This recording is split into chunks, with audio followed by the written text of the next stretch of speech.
नमस्कार, आप देख रहे हैं एफिडेविट। मैं हूं पूजा। अब तक की प्रमुख गतिविधियों पर डालते हैं एक नजर। भारतीय राष्ट्रीय राजमार्ग प्राधिकरण द्वारा वित्तीय वर्ष होने वाली वृद्धि को लेकर टोल टैक्स में 5% तक की गई है वृद्धि। प्रदेश के सभी बेसिक शिक्षा स्कूल के नए सत्र की आज से हो गई शुरुआत। प्रधानाचार्यों और शिक्षकों द्वारा स्कूल के पहले दिन बच्चों का किया गया स्वागत। संचारी रोग के नियंत्रण अभियान की आज से हो गई है शुरुआत। महापौर ने हरी झंडी दिखाकर एक जागरूकता रैली को किया रवाना। पुरानी पेंशन की बहाली और शिक्षा के निजीकरण को समाप्त करने की मांग को लेकर अटेवा ने किया प्रदर्शन, मनाया काला दिवस। और अब गतिविधियां विस्तार से। भारतीय राष्ट्रीय राजमार्ग प्राधिकरण द्वारा वित्तीय वर्ष में होने वाली वृद्धि को लेकर टोल टैक्स में 5% की वृद्धि की गई है। यह वृद्धि देर रात से लागू हो गई है। गोरखपुर में तेनुआ टोल प्लाजा पर भी यह प्रक्रिया आरंभ हो गई है। विभाग का मानना है कि राष्ट्रीय राजमार्ग के रखरखाव और अन्य सुविधाओं को ध्यान में रखते हुए यह वृद्धि साल में एक बार की जाती है। एफिडेविट संवाददाता ने तेनुआ टोल प्लाजा पर पहुंचकर वाहन स्वामियों और विभागीय अधिकारियों से टोल वृद्धि के संबंध में जानकारी प्राप्त की। प्रस्तुत है एक रिपोर्ट। ये मिनिमम एक तरह से 5% के समथिंग बढ़ा हुआ है, जो हर साल एनएचआई बढ़ाती है। कार का जो 100 था वो 105 हो गया, एनसीबी का जो 160 था 165 हो गया, तो 5% के लगभग बढ़ा है। तो हाँ, ये 1 अप्रैल मध्य रात से लागू कर दिया गया, क्योंकि अब लगभग 90% के ऊपर फास्टैग हो गया है। कैश का काम उतना है नहीं, तो उतना दिक्कत समस्या नहीं होती। फिलहाल कोई दिक्कत नहीं है। कैसी सड़कें हैं? मतलब रेट तो बढ़ रहा है लेकिन सड़क तो ये लखनऊ वाली तो सही है, लेकिन जो बनारस वाली रोड है वो बहुत ही घटिया है। जगह जगह तोड़ फोड़ है, जिससे हमेशा एक्सीडेंट होते रहते हैं उस रोड पे। और टोल जो बढ़ा है उससे कोई परेशानी, नॉर्मल चार्ज है। हाँ, जो रेगुलर चल रहा था उसमें 5% की वृद्धि हुई है। हाँ, उससे विशेष कोई फर्क नहीं पड़ा है। सुविधाओं की बात करें तो रोड अच्छा है, तकलीफ नहीं है, आराम से निकल जाते हैं लोग। सर्विस अच्छी मिल रही है, तो पैसा देना खलता नहीं है। नमस्कार, एफिडेविट में आपका स्वागत है और इस समय हम मौजूद हैं तेनुआ टोल प्लाजा पर। आपको बताना चाहेंगे कि 1 अप्रैल की मध्य रात्रि से जो टोल टैक्स था उसमें 5% की वृद्धि हुई है। ये वृद्धि इसलिए होती है क्योंकि जो रखरखाव होता है, जो मेंटेनेंस होता है, उसको कवर करने के लिए विभाग द्वारा यह वृद्धि की गई है। तो हम यहाँ पहुँचे हैं और यहाँ के जो प्रबंधक थे, जो लोग यहाँ से गाड़ियाँ लेकर जाते हैं आते हैं, जो राहगीर थे, उनसे भी हमने बात की, यहाँ के स्टाफ से बात की। उन्होंने कहा कि जो टैक्स बढ़ा है उससे यहाँ की जनता को किसी प्रकार की कोई दिक्कत परेशानी नहीं है और लोग खुश हैं कि उनको सुविधाएं मिल रही हैं।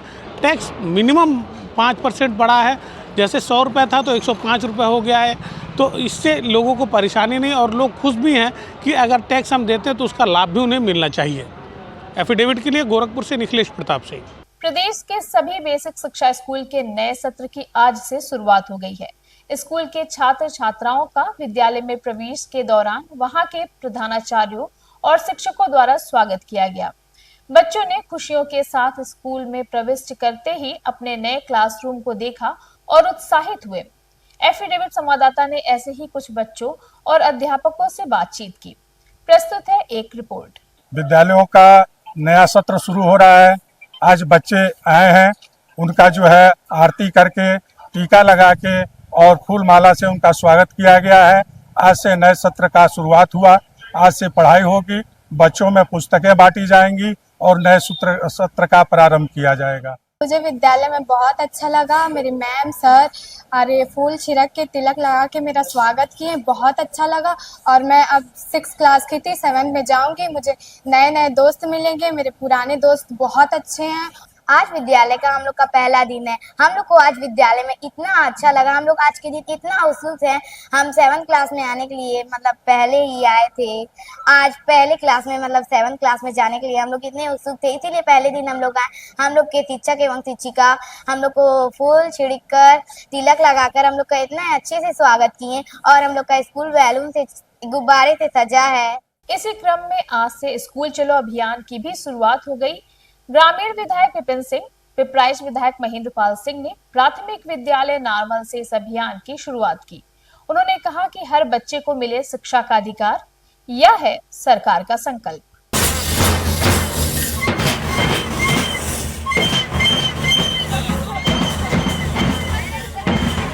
देखिए, प्रतिवर्ष 1 अप्रैल से इसकी शुरुआत होती है। आज उत्तर प्रदेश के यशस्वी मुख्यमंत्री जी के द्वारा इस अभियान की शुरुआत की जा रही है।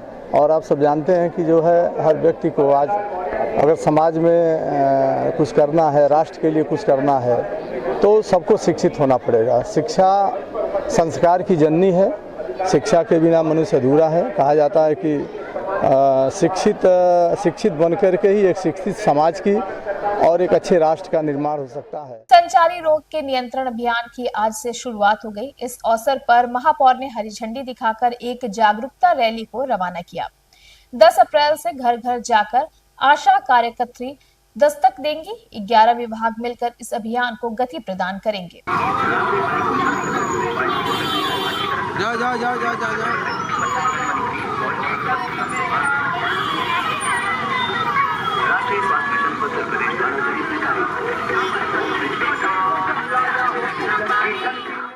इस संबंध में महापौर ने बताया, संचारी रोग जैसा कि हम सभी जानते हैं कि आने वाले मौसम में इसका प्रकोप बढ़ने की संभावना रहती है। तो ऐसे में लोगों को जागरूक करने के लिए सभी को प्रेरित किया जाता है और इसी क्रम में आज 1 अप्रैल से इसका शुरुआत की गई है और 1 अप्रैल से लेकर 30 अप्रैल तक ये पूरे महीने जो है जागरण का अभियान चलता है।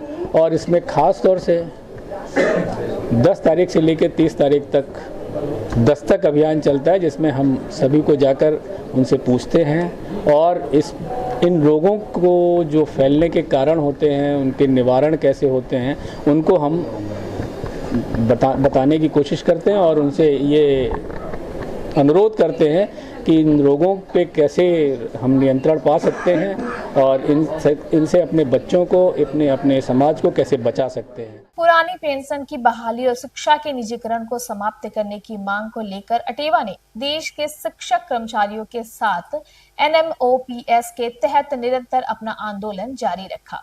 इसी क्रम में आज संपूर्ण प्रदेश और देश में काला दिवस मनाते हुए शिक्षक, कर्मचारी और अधिकारियों ने प्रदर्शन किया और जिला अधिकारी को एक ज्ञापन सौंपते हुए मुख्यमंत्री से पुरानी पेंशन की बहाली और शिक्षा के निजीकरण पर अविलंब रोक लगाने की मांग की।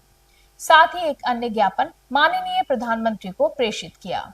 1 अप्रैल 2005 को पुरानी पेंशन खत्म करके NPS लाया गया। 20 साल वो लोग कहे बहुत अच्छा है। जब 1 अक्टूबर 2023 को हम लोगों ने विरोध स्वरूप दिल्ली में रामलीला मैदान भरने का कार्य किया, तो सरकार ने आज के ही दिन 1 अप्रैल 2025 से UPS लागू कर दिया पूरे भारत में। तो ये हम लोग UPS का विरोध करने के लिए पदयात्रा निकाल रहे हैं और ये पदयात्रा पूरे भारत के हर जिला मुख्यालय पे है। हमारी पदयात्रा पंथ पार्क से जिलाधिकारी महोदय को जाएगी। ज्ञापन हम लोग देंगे प्रधानमंत्री और माननीय मुख्यमंत्री के नाम कि हमारी पुरानी पेंशन बहाल की जाए। वित्तीय वर्ष 2024-25 में नगर निगम गोरखपुर ने 101 करोड़ रुपए कर वसूली करके नया रिकॉर्ड बनाया है। इस संबंध में अपर नगर आयुक्त ने बताया कि पिछले 2 साल से संपत्ति कर वसूली के मामले में नगर निगम ने तकरीबन दोगुनी वृद्धि कर यह रिकॉर्ड बनाया है। मैं आपको अवगत करना चाहूँगा कि नगर निगम गोरखपुर ने इस वित्तीय वर्ष में 2024-25 में जो हमारा लक्ष्य था उससे ज़्यादा वसूली की है हमने और पहली बार जो है हमने 100 करोड़ से ऊपर का जो है वो आंकड़ा पार किया है। और इसके लिए नगर आयुक्त महोदय का सतत मार्गदर्शन, माननीय महापौर जी के द्वारा निरंतर रूप से टैक्स कलेक्शन की समीक्षा किया जाना, हमारी पूरी जो मुख्य कर निर्धारण अधिकारी हैं, जोनल अधिकारी हैं, जो हमारे TS थे, जो हमारे RI TI, सबके संयुक्त प्रयासों से ही हम इस टैक्स कलेक्शन को जो है सफल बना पाए हैं और 100 करोड़ का जो आंकड़ा था इसको पार कर पाए हैं। और इसमें मैं नगर निगम क्षेत्र में रहने वाले नागरिकों का भी आभार व्यक्त करना चाहूँगा कि जिन्होंने अपने करों की अदायगी समय से की। इसके बाद भी बहुत सारे अभी ऐसे प्रतिष्ठान हैं, बहुत सारे ऐसे गृह मालिक हैं जिनके द्वारा गृहस्वामी हैं, जिनके द्वारा अभी टैक्स नहीं जमा किया गया है। इस वित्तीय वर्ष में हमारा फोकस रहेगा कि हम सब तक पहुंचकर सबको जो है नगर निगम से जोड़ें और सबके जो है करों की अदायगी कराएं और बेहतर जो है करारोपण और कर वसूली की जो है प्रक्रिया जो भी है उसको और बेहतर बनाएं।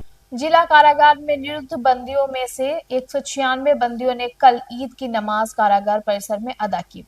बंदियों ने रमजान के दौरान जेल में रोजे भी रखे और नमाजें भी अदा की। जेल अधीक्षक DK पांडे ने बताया कि रोजेदार बंदियों के लिए विशेष प्रबंध किए गए थे। उन्होंने कहा कि इसी प्रकार नवरात्रि पर्व पर भी बंदियों के लिए व्यवस्थाएं की गई हैं।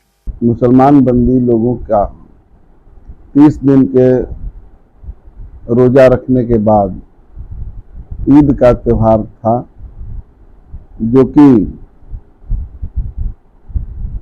मुफ्ती साहब के द्वारा 8:30 बजे नमाज पढ़ाने के बाद एक दूसरे से गले मिलने और सबको बधाई देने के बाद संपन्न हुआ।